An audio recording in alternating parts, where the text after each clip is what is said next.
Welcome to Faith on Film with Isaac Hernandez and Holly McClure. Keeping you informed on faith and family entertainment. Hello, everyone. Welcome to Faith on Film. To today's episode, we've got one wonderful episode for you today. Holly, how you doing? We do, Isaac. It's another great show, and especially for the holidays. Okay, We've got movies that are coming to theaters, you guys. The Boys in the Boat, directed by George Clooney. I interviewed the stars. We're going to hear from them. And then also the next is an animated film, Migration for the Family. And I interviewed the animator, the director of that, which you're going to want to see. And then also Freud's Last Session, the star of that. So we've got three big movies that are coming out, and we have the interviews. Yes, and that's what's neat about today's show is last week we mentioned a lot of different movies, and these three, of course, we mentioned at that time. But we have interviews today. Yes, we do. Let's start off with the first one, which is The Boys in the Boat. We'll take a look at the trailer and then come back with your interview. There are some moments in life you never forget. The depression hit everyone hard. No jobs, no food. We were broke. Looks like you still owe a balance on this semester. So what's that about, making some money? You're the rowing team. You're on it, you get a part-time job included, cheap place to live. 8-man crew is the most difficult team sport in the world. The average human body is just not meant for such things. Most of you will not be chosen. Beautiful speech, Coach. You're announcing the team today. Are you going to make it? We rode out of need. Come on, boys! The need to stay in school, the need to eat, to sleep. We gotta keep these, right? As long as we stay on the team. Washington Huskies coach is bringing an inexperienced boat to competition. They said we couldn't compete with the richest schools in the nation. The Washington boat has taken the lead. Washington has done it! I got 9 seconds under the course record. Olympic year this year. Olympic year? I didn't realize. That bunch of kids rode like no one else that's ever come through here. Everybody else tires and just gets stronger. We have a boat that I believe could qualify for an Olympic spot. Hope you know what you're doing. They said we couldn't beat the Germans. We gotta beat those other schools first, but Coach says we have a shot. Maybe we can row as a team. If you guys don't get yourselves figured out, you're not racing at all. The boys, that boat, sorry, but they didn't understand who we were. For sure what's in this book. I don't believe what I'm seeing!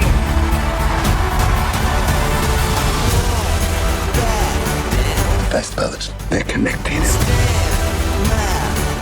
Sweat and pain. For what it's worth, I'm proud of you boys. Inspiring. You missed the part where I told him not to tip over. And I Row for your country. Row for each other. for all the people who never believed in you! As one! As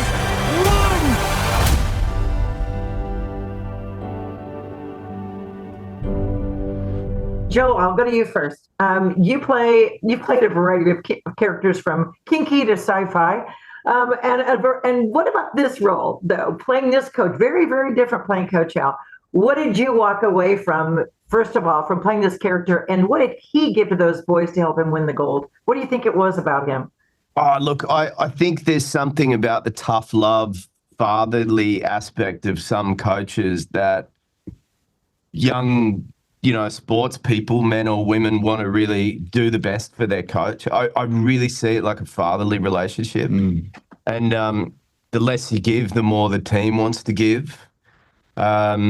But inevitably, through the process of working with anyone, you start to really see the person behind the physique that's going to help you win the sport, and that I just love that there's a humanistic aspect that starts to grow in Ulbrichsen through the story, that he's willing to show his love and appreciation for the boys.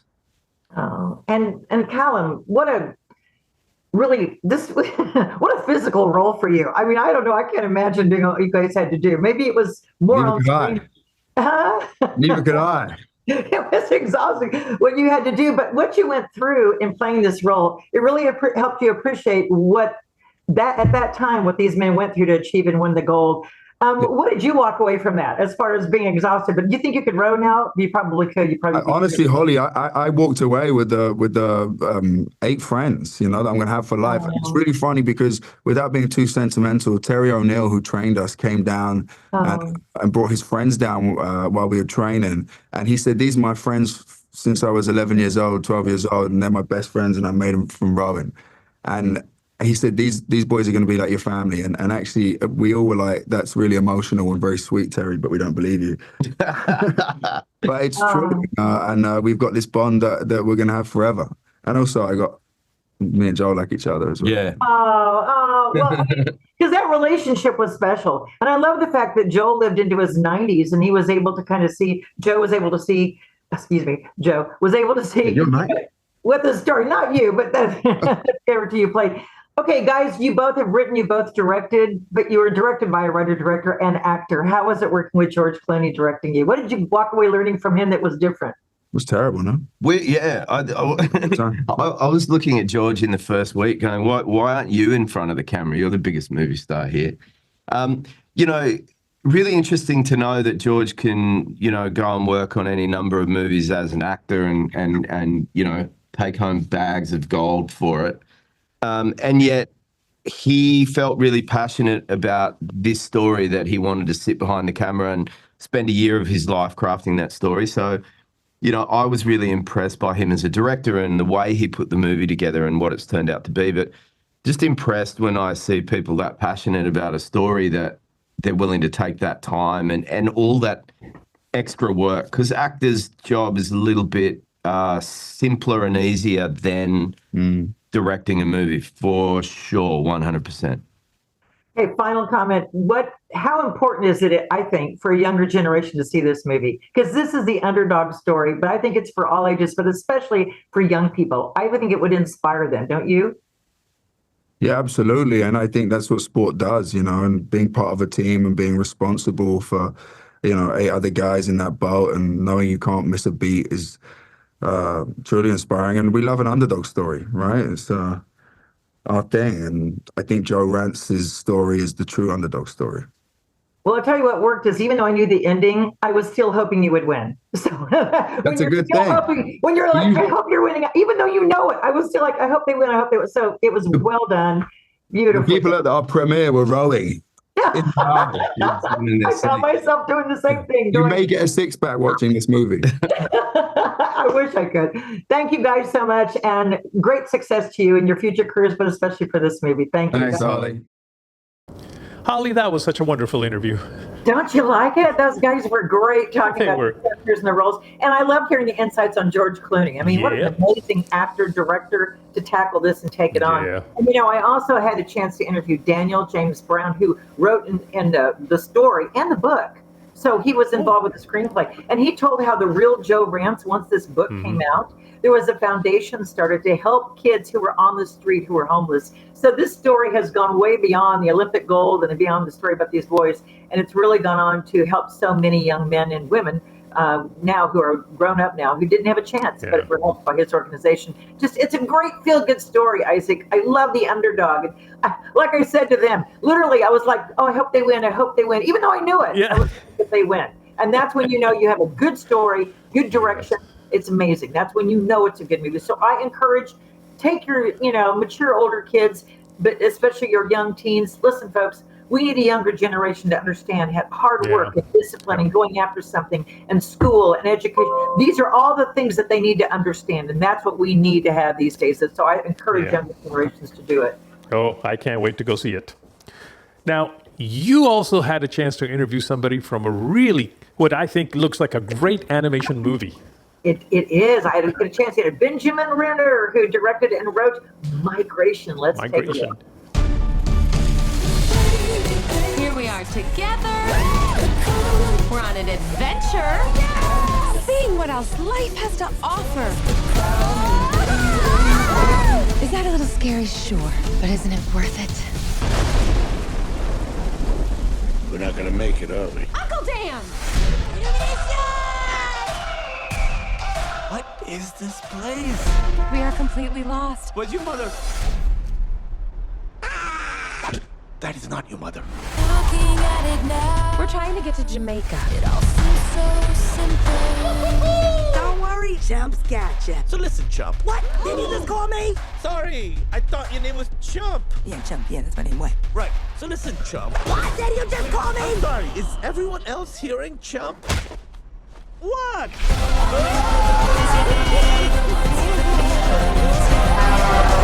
This isn't about migration. It's about adventure. Whoa, hey! What just happened? I don't know, but you're in trouble. What is that? Duck a la Rouge. What's Duck a la Rouge? It's you with L'Orange on top. There's a whole world we've been missing out on. And we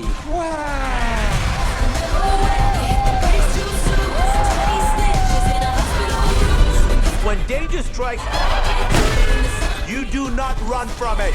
Reload!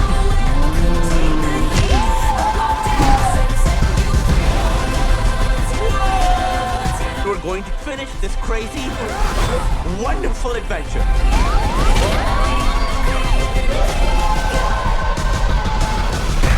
You're so adorable. Maybe I'll eat you. I'm kidding. Where am I? Huh? Go!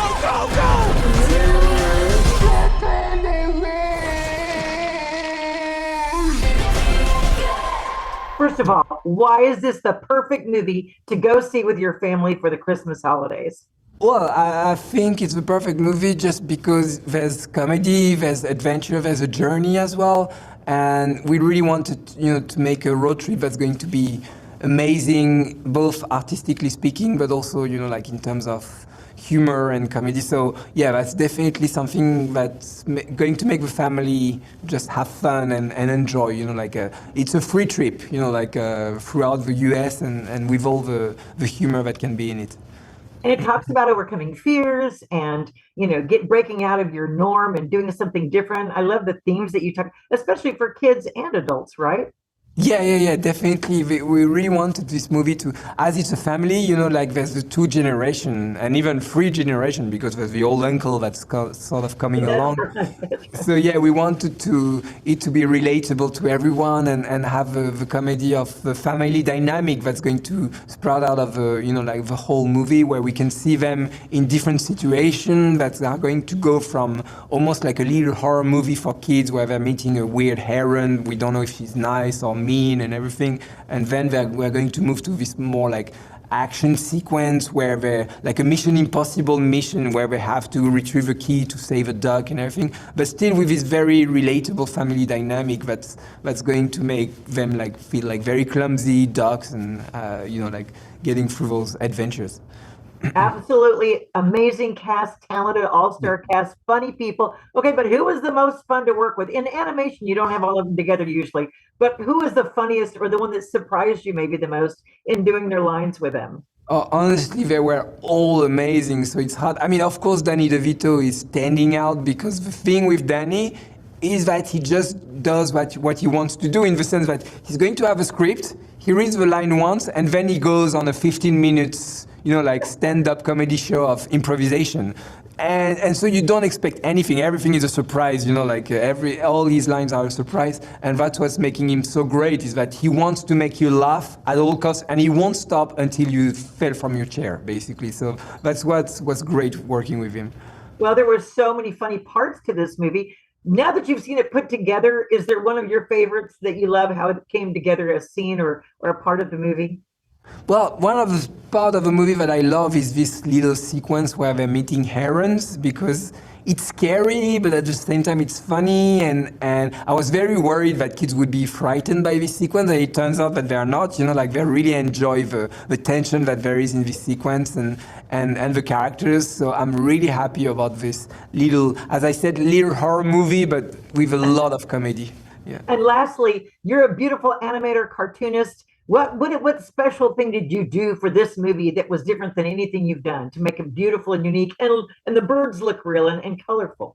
Yeah, I think it's the simple fact that I worked with a studio that's so good at making those 3D movies that look so real, you know, like usually I work in 2D animation, so hand-drawn animation, which I love, but here they give me the opportunity of making all those characters and those landscapes feel so real, like you could touch them, you know, like you could be there and you feel like you're here. The sun is, you can feel it, the wind, you can see the wings. You know, like the feathers of the ducks when they're flying, you can see it shake and everything. So it really feels like your senses are like part of the movie and you're flying with them. And that's something that I just found was a huge difference for me this time, yeah. And Jamaica, you made me want to go. I want to go to Jamaica. I want to go vacation there. Yeah, definitely. You should definitely. Benjamin, thank you so much. Much success for this wonderful film. I have Thank great you so kids. much. I can't wait for them to see it. So thanks. Congratulations. Merry Christmas. Thank you so much. You too. Merry Christmas. Thanks a lot. I love Benjamin Renner. He was such a delight to interview. And you know what? Migration's a really good film. Folks, if you want to take your kids, your grandkids for the holidays, you're always looking for something more kid-like to take. This is a beautifully done animated. I love his techniques, how he talked about. It's a good story of overcoming your fears and adventure and breaking out and, you know, trying new things. And I love that. Overall, it's good. There's just a couple of little things. And that is the word stupid that's used. Now, for some people, they may go, that's not a big deal. What's the big deal about that? Well, my daughter-in-law does not allow my 3- and 6-year-old grandchild to say the word stupid. So I'm just saying it's only used a couple of times. As parents, you know, you may want to be discerning about that. But go see the movie. I'm just saying you may want to say to the kids, we don't say that, do we? Overall, this is wonderful. You don't have to be worried about scary, ghoulish monsters.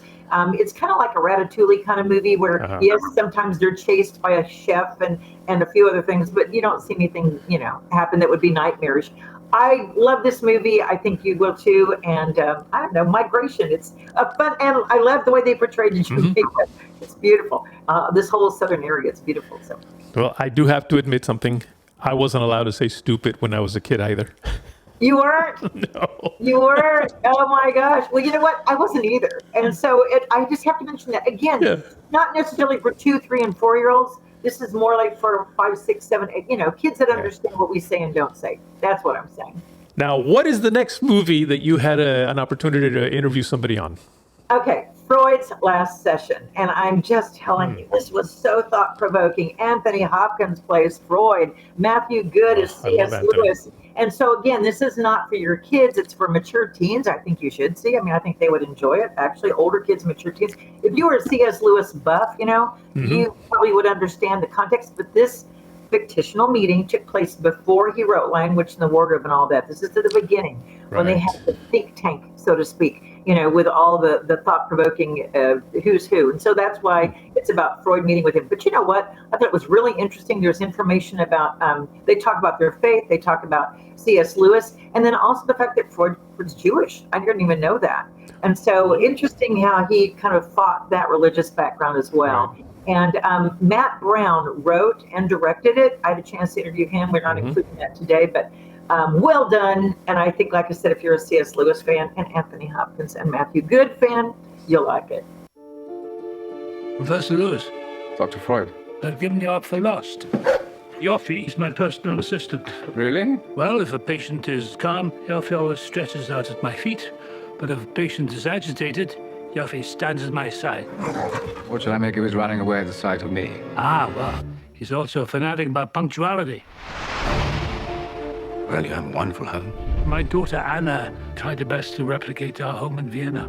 Forgive me, but why would you come here to see me if you disagree so passionately with my views? To make you realize that you're wrong. Well done. Good. You've insisted all your lives that the very concept of God is ludicrous. Yes. Why someone of your supreme intellect would suddenly abandon truth and then embrace a ludicrous dream, an insidious lie? Well, I wholeheartedly disagree. Well, of course you disagree. You have to disagree. Otherwise, the entire structure of your childish faith would collapse into rubble. Why does religion make room for science, but science refuses to make room for religion? Oh, please, you're breaking my heart. Because they hide behind their ignorance. You hide behind your ignorance. I think that you're afraid to feel emotions at all. Is that your final diagnosis? Fascinating. I don't know. You don't know? Well, finally, we're making progress. You lie to yourself, thinking that you can control death. the way you control your world and your daughter. Anna's dedicated to the science. Is she seeing someone? She has no time for relationships. I'm worried about my father. He has no one. There must be someone. Me. That's my girl. Truth is, you're terrified. We're all terrified. See, you bury your doubts, you bury your memories of the war. But at the core of your being, we're all cowards before death.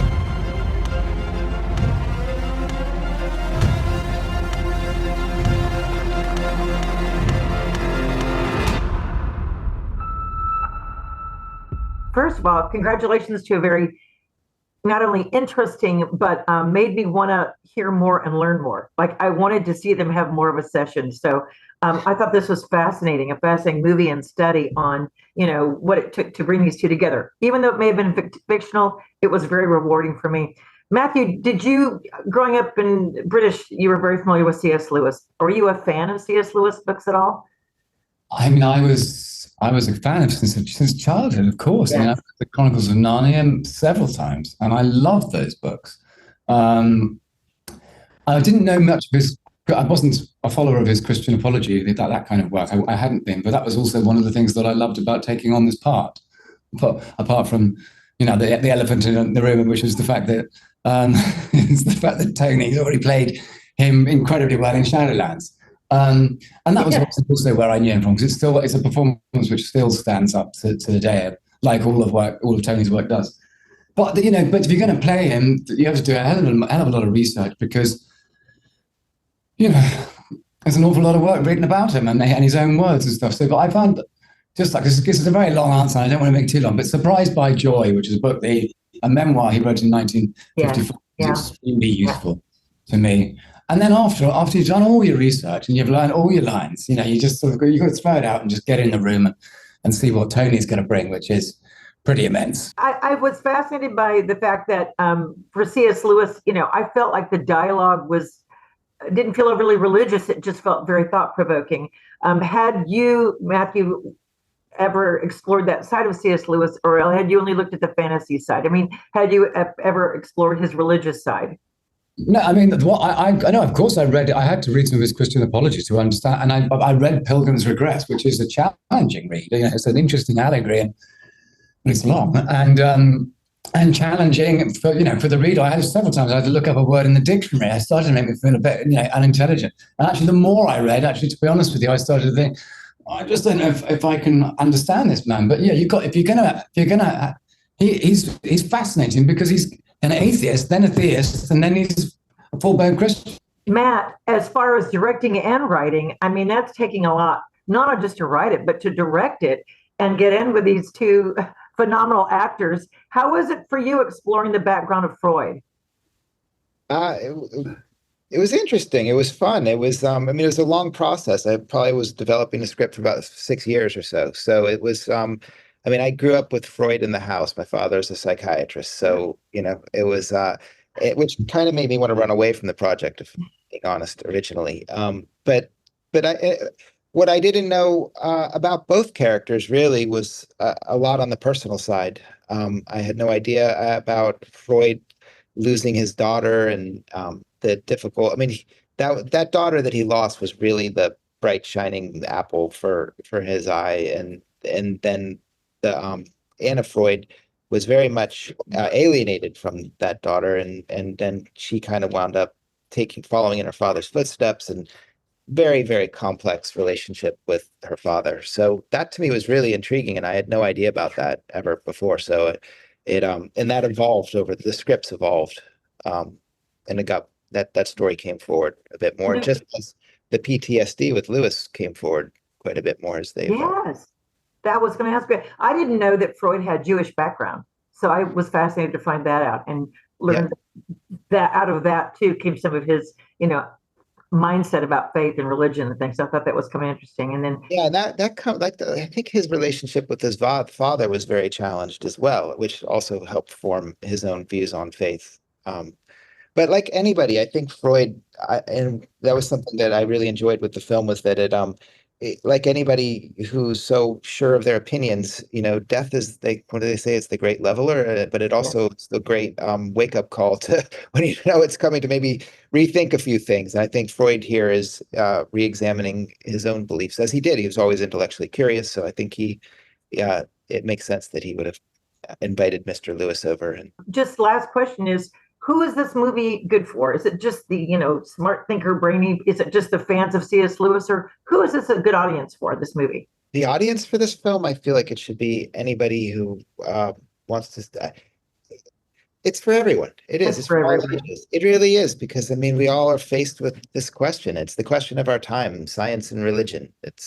And I don't think that they have to be enemies.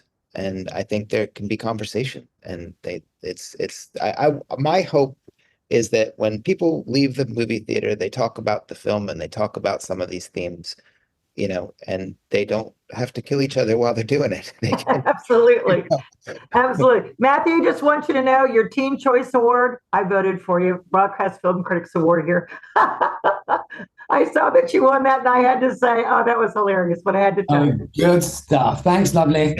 You're welcome. Good work. You're welcome. It was one of the things I'm proud to say I was able to vote for. You guys, you've been brilliant. Thank you. God bless each of you. And we just hope this movie impacts everyone. I think you're right. Everyone needs to see it. Thank you so much. Thank you. Merry Christmas. Merry Christmas to you too.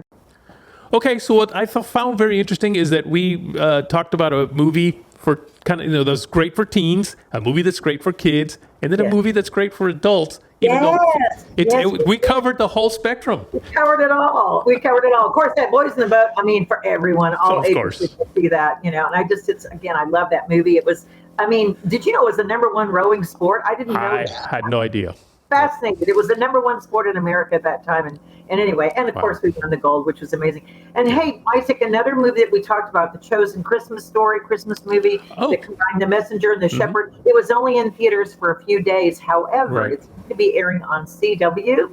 And people will be able to watch at the end of December on that, and then also on their app. So we're letting people know, if you missed seeing it in theaters, you still get a chance to see The Chosen Christmas Story. And I love showing movies that are generally released from studios that aren't necessarily faith-based, but they're good stories. They're good stories. And you know what? We all go to see a lot of these movies anyway, and it's good to know at least that they're safe for us to go see these movies. Right.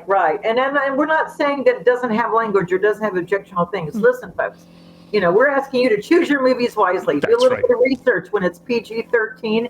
Do your own research on it. All we can tell you is the good and then, what to watch for. But that's your discernment that comes into place. And so we're, like I said, you may go, well, I didn't like that material or I didn't like that. And that's okay. Everyone gets to be discerning for themselves. That's right. But you better like this show. We want you to love this show and like us, and then we thank you for your support and for watching. We really do. And listen, God's blessings to each and every one of you during this wonderful Christmas season and beyond. Write to us at faithonfilmtv@gmail.com. That's faithonfilmtv@gmail.com. Follow us on Facebook, Instagram, and Twitter at Faith on Film TV. Also, go to our YouTube channel, Faith on Film TV, and hit the subscribe button and the bell for notifications on our latest Faith on Film shows.